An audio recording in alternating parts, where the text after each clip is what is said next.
का मुझे कोई ज्ञान नहीं है, उस विषय पर मुझे यहाँ निमंत्रित किया गया है।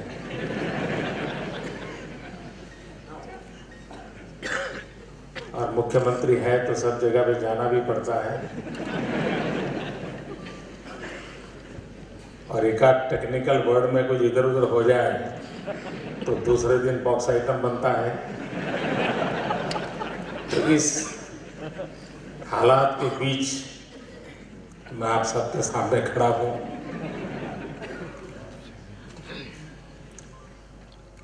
हमारे देश में आईटी के कारण हम कल्पना नहीं कर सकते उतना लाभ इस देश को हुआ है। जब इंडस्ट्रियल रिवॉल्यूशन हुआ दुनिया में,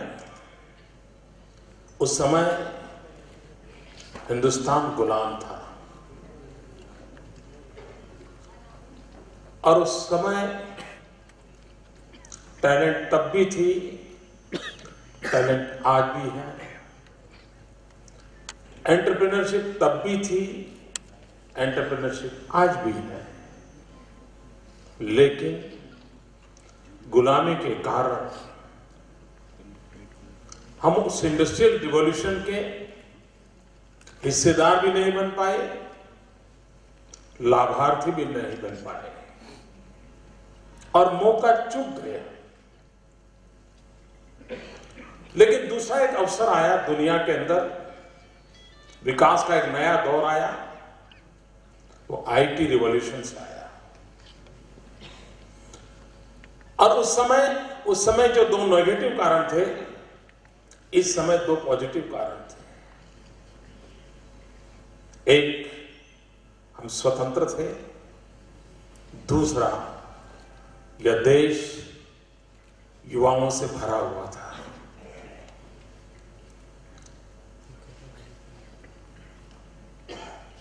ये डेमोग्राफिक लाभ हमें विशेष रूप से मिला। जब तक आईटी रिवॉल्यूशन नहीं था, तब तक दुनिया की नजरों में हम लोग यानी साफ सपेरे वाले,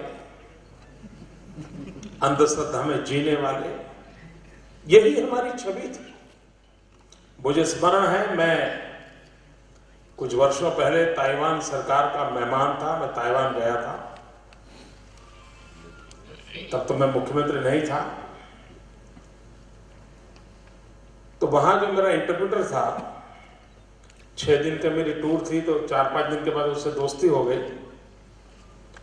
तो मुझे पूछने लगा कि आपके देश में अभी भी ये स्नैक चरमर, ये सांप समुद्र खेल करने वाले, जादू टोना, ये सब अभी भी है क्या?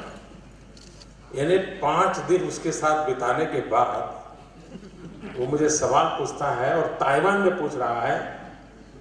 और इस प्रकार से तो वो मेनलैंड चाइना से बाकी चीजों से जुड़े हुए हैं, और वो सांप के समझ में पूछे तो अर्थ क्या होता है, आप कल्पना कर सकते हैं कि जिनके लिए खाने में वो चीजें होती है, वो मुझे पूछ रहा है। मैंने कहा, उसका मतलब यह हुआ कि हिंदुस्तान के विषय में यह छवि ताइवान जैसे छोटे देश में भी यह छवि बनी पड़ी थी। मैंने कहा, भाई पहले से हमारा थोड़ा डिग्रेडेशन हो गया है। हमारे पूर्वजों में एक ताकत थी कि दे वर स्नैक चरमर्स। हम थोड़े और नीचे गिर गए हैं, अब हम माउस चरमर बन गए हैं।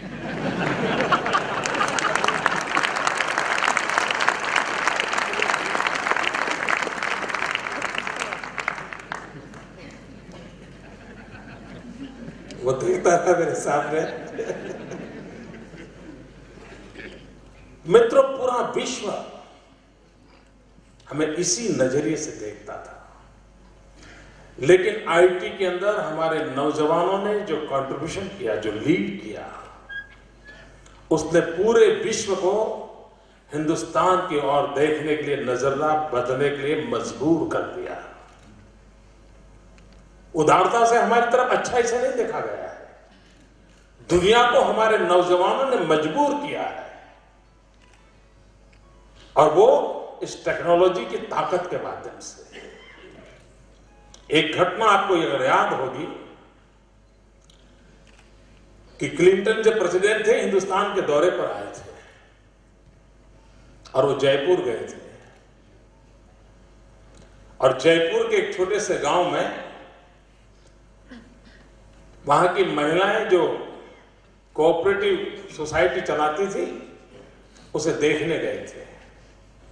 और आप लोगों ने टीवी पर देखा होगा कि घूंघट ओढ़ी हुई महिलाएं कंप्यूटर पे अपने सारे ऑपरेशंस कर रही थी, क्योंकि लाइव टेलीकास्ट होता था उस दिनों में। और उस दिन की एक घटना है, अमेरिका के सिक्योरिटी नेटवर्क वहां लगा था, हिंदुस्तान का सिक्योरिटी नेटवर्क लगा हुआ था, सब लोगों के पास आइडेंटिटी कार्ड थे, वही लोग उनके साथ जा सकते हैं। तो उस गांव के जो पंचायत के चुने हुए सदस्य थे, उनको स्वागत के लिए यहाँ साथ में रखा था, और श्रीमान क्लिंटन वहां से गांव को नजर करते करते उस जगह पे जा रहे थे। इतने में उस गांव की पंचायत का एक सदस्य कालूराम करके, वो इधर उधर लपक करके उनके पास पहुंच गया। अब वो अपनी हिंदी भाषा में, राजस्थानी भाषा में क्लिंटन से बात करने लगा, यूं देख करके। तो बाकी लोग बड़े परेशान हो गए कि ये यार कहां पहुंच गया उसके पास, और ये हिंदी में क्या बोल रहा है। ये बोले जरूर अपने गांव की इज्जत खराब करेगा, कुछ मांगेगा, हमारे गांव में अस्पताल करो ऐसा कहेगा, हमारे बेटे को नौकरी दिला दो ऐसा कहेगा, ये जरूर कुछ ऐसा ही करेगा। सबके लोग ऐसे परेशान थे। वो अपना बोलता गया तो उनके इंटरप्रेटर वहां तुरंत उसने इंटरप्रिटेशन किया। ये कालूराम ने आंख में आंख मिलाकर के दुनिया की इतनी बड़ी महासत्ता के प्रतिनिधि क्लिंटन से पूछा था, जिन लोगों ने उस दिन लाइव का कार्यक्रम देखा उन्होंने सुना होगा। कालूराम पूछता है क्लिंटन को, साहब क्या आप अभी भी ये मानते हो कि हमारा हिंदुस्तान पिछड़ा हुआ, सांप सपेरों का अंधश्रद्धा में जीने वाला देश है? दुनिया की महासत्ता को उस छोटे से गांव के पंच के मेंबर कालूराम आंख में आंख मिला करके पूछता था, आप ऐसा मानते हो? और क्लिंटन ने जवाब दिया था, क्योंकि वो महिलाओं को कंप्यूटर चलाते हुए देख करके बाहर निकले थे। उन्होंने कहा, नहीं, मैं ऐसा नहीं मानता हूं, और मैं दुनिया में जहां जाऊंगा, मैं हिंदुस्तान के जिस रूप के मैंने दर्शन किए हैं, मैं डंके की चोट पर दुनिया को बताऊंगा। एक कालूराम ने इस देश की क्या सामर्थ्य है ये उनको दिखाया था। ये आईटी रिवॉल्यूशन के बाद एक बहुत बड़ा बदलाव दुनिया में आया है, और उसका नेतृत्व करने का सौभाग्य हिंदुस्तान की मिट्टी को मिला है। अब हम इसका अपने यहां कैसे उपयोग करें? एक पहलू था, विश्व में हमने अपना रुतबा बता दिया, लेकिन अब आवश्यकता है उसे एक इंस्ट्रूमेंट के रूप में उपयोग करते हुए हम हमारे देश की भलाई के लिए कैसे कर सके। और इसके लिए पहली आवश्यकता रहती है शासकीय व्यवस्था में, गवर्नेंस में आईसीटी को कैसे लाया जाए, सामान्य मानवी को इसका लाभ कैसे मिले। जिस प्रकार से मोबाइल फोन एक सामान्य मानवी के लाभ का हिस्सा बन चुका है, वो जीवन का पार्ट बन चुका है वैसे। और ये इतना मुश्किल काम नहीं, कुछ लोगों को लगता है कि बहुत बहुत बड़ा स्काई रॉकेट इंजीनियरिंग लाना, ऐसा नहीं है। जितनी आसानी से मोबाइल फोन गरीब से गरीब, अनपढ़ से अनपढ़ व्यक्ति के जीवन में सहज साधन बन गया है, वैसा ही इंफॉर्मेशन कम्युनिकेशन टेक्नोलॉजी का भिन्न भिन्न स्तरों पर सहज उपयोग संभव है। और हम जितना इसके इस हाव से बाहर निकालें कि कोई बहुत बड़ी चीज है, कुछ ही लोग इसके लिए जान सकते हैं, बाकी लोग इसमें पढ़े लिखे ने कुछ नहीं कर सकते।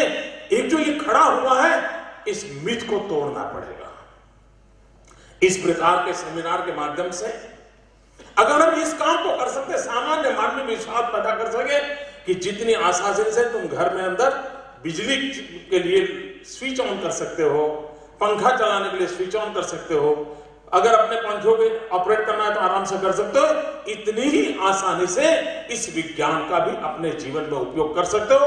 आप देखिए जन सामान्य के जीवन का हिस्सा बनेगा, ये कितनी ताकत रहेगा। और गुजरात ने, वैसे हमारी विषय में जब भी चर्चा आती तो यही आती है, यार गुजरात बहुत आगे निकल कर, लेकिन आईटी में क्या, ऐसे सवाल पूछते हैं। और जो लोग आईटी में आगे गए उनको पूछते हैं हार्डवेयर का क्या। तो पूछने वालों के लिए तो सवालों की कोई कमी नहीं होती। आपने जो किया ठीक है, जो नहीं किया वो सवाल, ये दुनिया पर स्वाभाविक है, ये रहता है। लेकिन मित्रों, हमें इस बात का गर्व है कि गुजरात ने appropriate application of the IT, उसमें अपना एक स्थान बनाया है और उसके हमें लाभ भी मिल रहे हैं। हमने सबसे पहला काम किया इस दशक में, हमारे जो काम हुए, सबसे पहले तो हमने हमारा साइंस टेक्नोलॉजी अलग डिपार्टमेंट बनाया, जो गुजरात सरकार का हिस्सा नहीं, कभी नहीं था।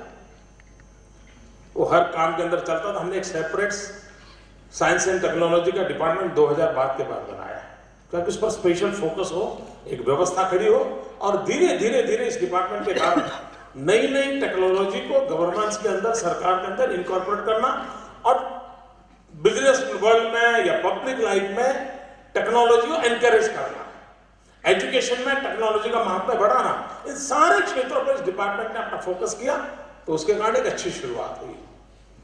2004 में गुजरात शायद देश का पहला राज्य था जिसने ई गवर्नेंस ईयर के रूप में सेलिब्रेशन किया था, और पूरे साल भर सरकार के सभी डिपार्टमेंट में, और वो दिन ऐसे थे कि हमें सर्कुलर निकालना पड़ता था कि अब लिखित सर्कुलर किसी को आएगा नहीं, आपको सूचना जब तक आप अपना ईमेल नहीं खोलोगे आपको मिलेगी नहीं। और कंपल किया था सरकारी अधिकारियों को कि आपको सारी सूचनाएं ईमेल से भेजी जाएगी, अब कोई कागज का उपयोग नहीं है। ये दबाव डाला गया था, और तब जाकर के धीरे धीरे धीरे धीरे वो चेंज आना शुरू हुआ, और उसके आज हमें लाभ मिल रहे हैं। आज हमारे यहाँ सरकार की कोई भी व्यवस्था बनती है तो उसके अंदर इस कंपोनेंट को प्राथमिकता दी जाती है। बताइए भैया, आप इस व्यवस्था को करने में मॉडर्न टेक्नोलॉजी को किस प्रकार से ले रहे हैं, तो आपकी सारी रचना में टेक्नोलॉजी का इनपुट कितना है उस पर हम बल देते हैं, और उसका परिणाम आता है। और गुजरात, जो कि आईटी की दुनिया में चर्चा होती थी, तब किसी भी समय हम उस मैप में नहीं थे। ज्यादा बेंगलोर हैदराबाद चर्चा होती थी, लेकिन आज नेस्कॉम वगैरह के जो रिपोर्ट आते हैं कहते हैं कि सबसे अव्वल नंबर में आगे कोई जगह अपनी बना रहा है तो सूरत और अहमदाबाद बना रहा है। ये सारे रिपोर्ट कह रहे हैं, और उसके कारण इस फील्ड के जो भी लोग हैं वैश्विक दृष्टि से अगर आना चाहते हैं तो उनका ध्यान सूरत और अहमदाबाद की तरफ हो रहा है। उसी प्रकार से हमने जो एप्लीकेशंस डेवलप किए, अब किसानों को हमने लैंड रिकॉर्ड का कंप्यूटराइजेशन किया, उसका परिणाम ये हुआ है करीब 3 करोड़ प्रकार की छोटी मोटी सेवाएं जो किसानों ने प्राप्त की है पिछले 3-4 साल में, वो इस टेक्नोलॉजी के माध्यम से अपने यहां बैठकर के अपने गांव में उसको प्राप्त किया है। अब इस चीजों को आगे बढ़ाने के लिए एक के बाद एक सोच समझकर हमने स्टेप लिए। अगर मुझे आईटी का उपयोग गांव पहुंचाना है तो पहले बिजली चाहिए। हमारे देश के कई राज्यों में इसका लाभ इसलिए भी नहीं पहुंचता है क्योंकि बाकी सब है, बिजली की सुविधा नहीं है। अब बैटरी से कुछ काम कर लेते हैं, लेकिन उतना चलता नहीं है, उतना आगे बढ़ता नहीं है। हमने पहला फोकस किया ज्योतिग्राम योजना से 24/7 सभी विलेजेज को बिजली मिले, और इस बिजली मिली तो बिजली से चलने वाली टेक्नोलॉजी का लाभ उस जगह पर जल्दी रहते हैं। तो एक काम ये किया तो दूसरा कदम उठाया। अभी आपने सुना होगा कि हिंदुस्तान में भारत सरकार ने एक लास्ट बजट में घोषणा ये की थी कि हम हिंदुस्तान के 3000 गांवों में ब्रॉडबैंड कनेक्टिविटी का पायलट प्रोजेक्ट करेंगे।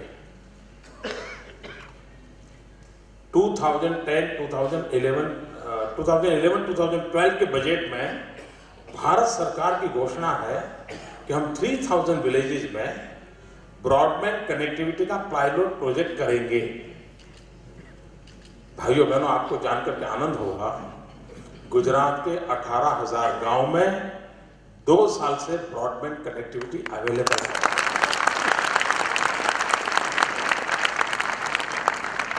तो 24 आवर बिजली, दूसरा कदम उठाया ब्रॉडबैंड कनेक्टिविटी सुविधा।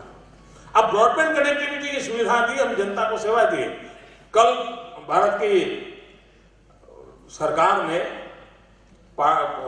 कैबिनेट ने एक बिल पास किया है सिटीजन चार्टर का, और बहुत बड़ी चर्चा हो रही है सिटीजन चार्टर की। आप गुजरात के किसी भी स्थान पर जाइए, वहां पर बोर्ड लगा हुआ है और 15 साल से लगा हुआ है नागरिक अधिकार पत्र। नागरिकों को इतनी सेवाएं इतने समय मुहैया की जाएगी, इसका 15 साल से मेरा एप्लीकेशन हो रहा है। लेकिन उसमें हम एक कदम आगे चले। हमारे देश में वनडे क्रिकेट से हम सब परिचित है। हर छोटा बच्चा बड़ा इंसान सब जानते हैं वनडे क्रिकेट। हमने वनडे गवर्नेंस शुरू किया और टेक्नोलॉजी के उपयोग से सेंटर क्रिएट किए कि आप सुबह ऑफिस जाते समय वहां एप्लीकेशन दे दीजिए, अपनी फीस दे दीजिए और एक 100 प्रकार की भिन्न भिन्न सेवाएं।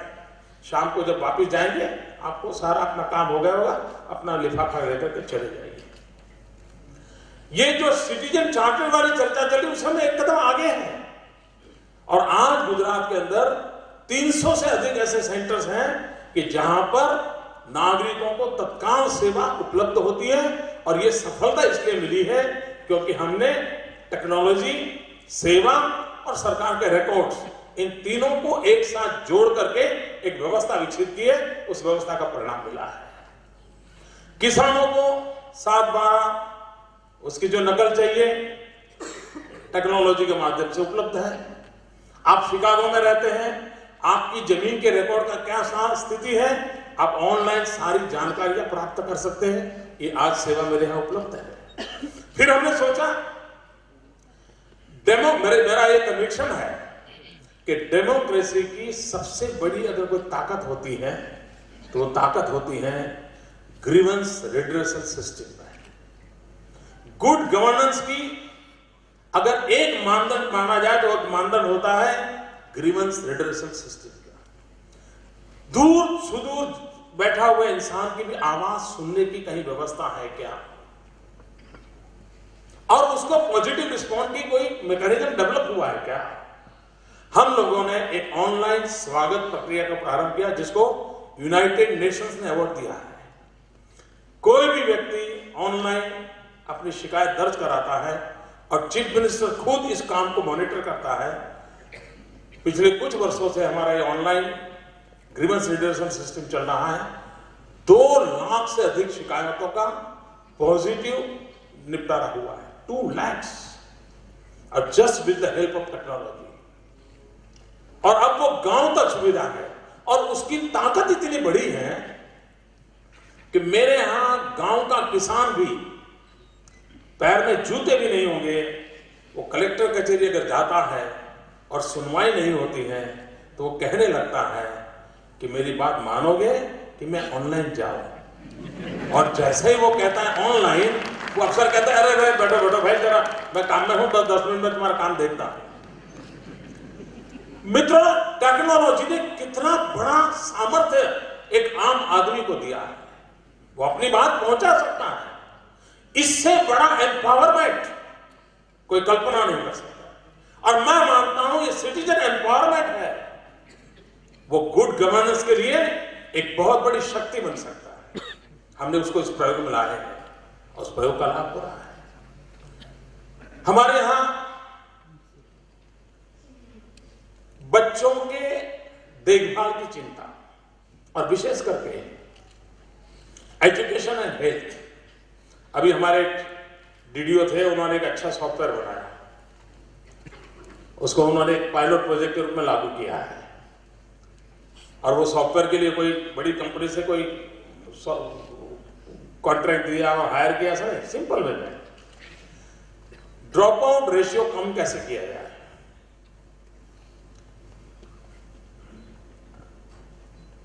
स्कूल में वो आता है और आने के बाद टेक्नोलॉजी से ही उसकी हाजिरी लग जाती है, या थंब से या तो आई साइट से, और सीधा ही मोबाइल पर रिपोर्ट होता है। अगर 7 दिन नहीं आया तो तालुका के शिक्षा अधिकारी को उसका रिपोर्ट होता है कि 6 लड़के हैं 7 दिन से नहीं आए हैं। अगर 1 महीना नहीं आया तो डिस्ट्रिक्ट के हेडक्वार्टर को पता चलता है, ऑटोमेटिक व्यवस्था है, तो तुरंत पूछते हैं, अच्छा भाई बच्चा स्कूल क्यों नहीं आता है। अगर ड्रॉप आउट कम करने के लिए एक बच्चे का एजुकेशनल मॉनिटरिंग की व्यवस्था और बहुत सफलतापूर्वक उसको लागू किया एक डिस्ट्रिक्ट में, अब उसको आगे सभी राज्यों में उसको हम राज्य के सभी जिलों में छोटी मोटी उसकी सुधार की आवश्यकता होगी, इसके अनुसार हम लागू करेंगे। तो एजुकेशन इंप्रूवमेंट के लिए हम टेक्नोलॉजी का इस प्रकार से उपयोग करते हैं। मैं समझता हूं कि हम इसे साधन के रूप में, इंफॉर्मेशन कम्युनिकेशन टेक्नोलॉजी को एक साधन के रूप में इस्तेमाल करें तो हमारी शक्ति अनेक गुना बढ़ जाती है। अभी एक काम के लिए हमें भारत सरकार का अवार्ड मिला है।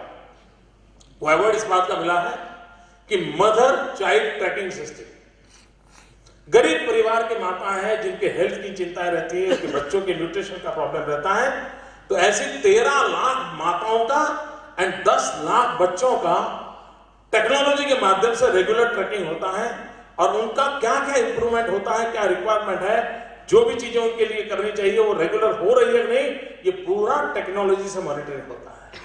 तो हमने आईटी एप्लीकेशन के माध्यम से अनेक ऐसी सुविधाएं जनता के सामान्य काम के लिए लगाई। और मित्रों, सामान्य रूप से हमारे देश में केंद्र सरकार और राज्य सरकार का नाता कैसा रहता है?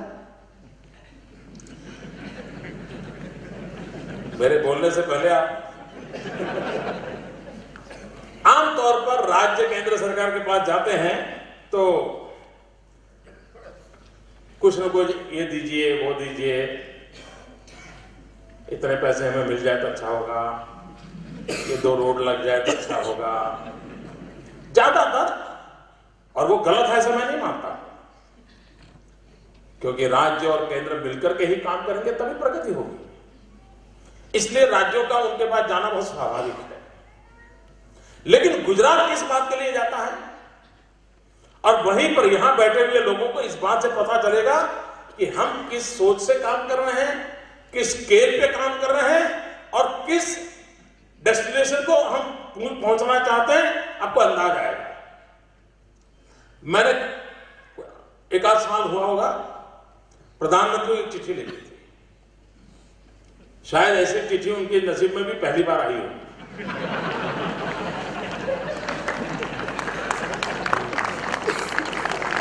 मैंने तो चिट्ठी ये लिखी थी कि साहब, हम टेक्नोलॉजी के माध्यम से लॉन्ग डिस्टेंस एजुकेशन को बढ़ देना चाहते हैं, हम हमारे किसानों को टेक्नोलॉजी की सेवाएं उपलब्ध मुहैया कराना चाहते हैं, लेकिन आज मेरे पास जो बैंडविड्थ है उससे मेरी गाड़ी नहीं चल सकती, क्योंकि हमने काफी बड़ा नेटवर्क बना दिया है। हमारा Gujarat state wide area network Asia में सबसे बड़ा है जी, एशिया में सबसे बड़ा है। तो ये तो हमारे पास है, और इसलिए सैटेलाइट की जो सेवा है उसका अधिकतम हिस्सा हमें आप दीजिए गुजरात को। और मैंने भारत सरकार से मांगा तो क्या मांगा? सैटेलाइट से ट्रांसपोंडर फैसिलिटी मांगी और 36 मेगाहर्ट्ज वो ऑलरेडी, मुझे कल ही चिट्ठी आई प्रधानमंत्री की, हमारा मंजूर हो गया है। आप कल्पना कर सकते हैं कि मैं गांव तक इस टेक्नोलॉजी का उपयोग करते हुए, चाहे लॉन्ग डिस्टेंस एजुकेशन हो, चाहे टेली मेडिसिन हो, चाहे टेली फरियाद की बात हो, चाहे किसानों की भलाई का काम हो, ये काम करने का सामर्थ्य पूरे हिंदुस्तान में किसी एक राज्य को प्राप्त हुआ है तो हमारे पास हुआ है। अभी बात सही है कि सैटेलाइट तो गया, तो उपयोग करने वाला कोई था नहीं।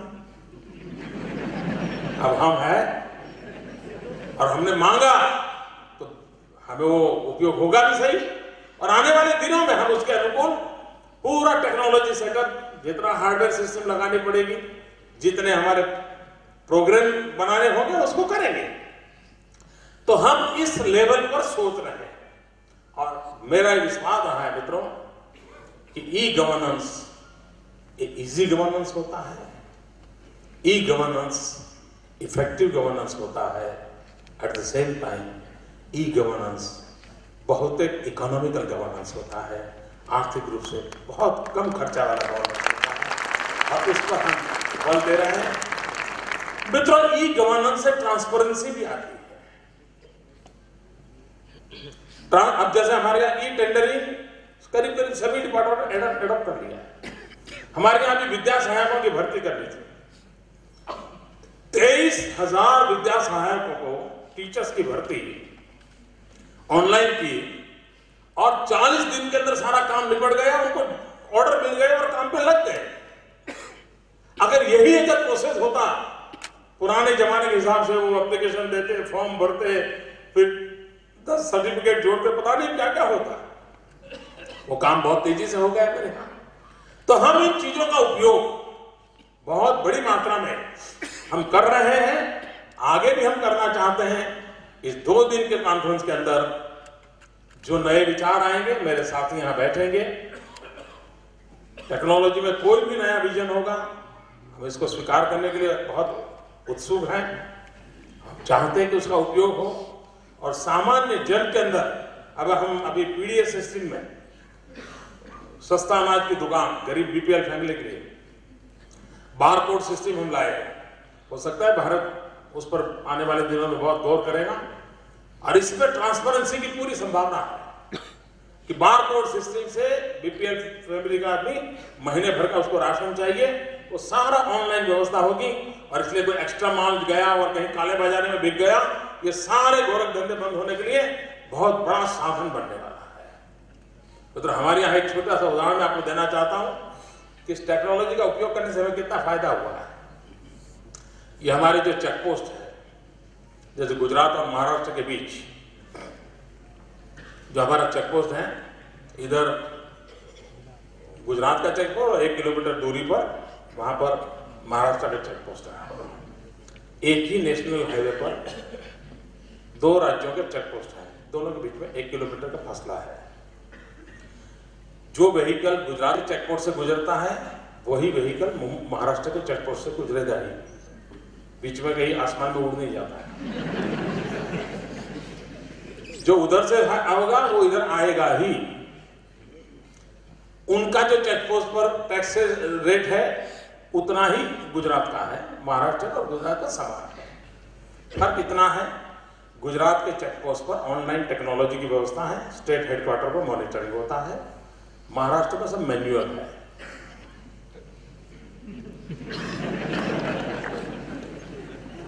और हमारी इनकम में हमने 400 करोड़ रुपए ज्यादा कमाया। महाराष्ट्र से चेक पोस्ट में हमारी इनकम 400 करोड़ रुपए ज्यादा रही।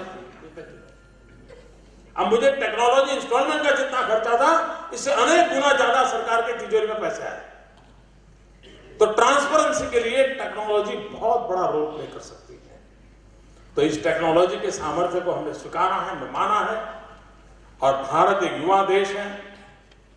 विश्व में हमने युवाओं की आईटी एनर्जी के माध्यम से अपना एक रुतबा खड़ा किया है, और भारत इसके बात के लिए गर्व कर सकता है। दुनिया में हम आंख में आंख मिला करके बात कर सकते हैं। और ये मेरा साथ में हमेशा कहता आया हूं, IT plus IT is equal to IT. Information technology plus Indian talent is equal to India tomorrow.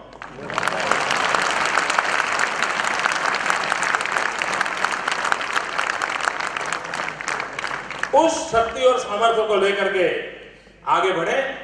ये देश के इसी क्षेत्र के सभी जानकार लोग हमारे बीच आए हैं। मुझे विश्वास है मैं बहुत सी चीजें मिलेगी।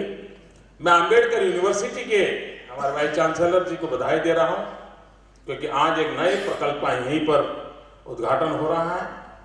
एक मोबाइल वैन के द्वारा इंफॉर्मेशन टेक्नोलॉजी को प्रचारित कैसे किया जाए, लोगों को इसके साथ फेमिलियर कैसे बनाया जाए, उसके लिए एक मास एजुकेशन की मूवमेंट आज से शुरू हो रही है। तो एक मोबाइल वैन की माध्यम से, टेक्नोलॉजी से, जिन्होंने अपनी पढ़ाई छोड़ दी है, जो एक्सटर्नल एग्जाम देते हैं, इन लोगों के लिए काम है। इसके लिए एक प्रकल्प आज प्रारंभ हो रहा है। इन दिनों हम ई गवर्नेंस पर अपना फोकस है, लेकिन वेरी नियर फ्यूचर हम एम गवर्नेंस की ओर आगे बढ़ेंगे। मोबाइल गवर्नेंस, करीब करीब सारी चीजें हमारे जेब में जो मोबाइल फोन है उससे होने वाली हैं।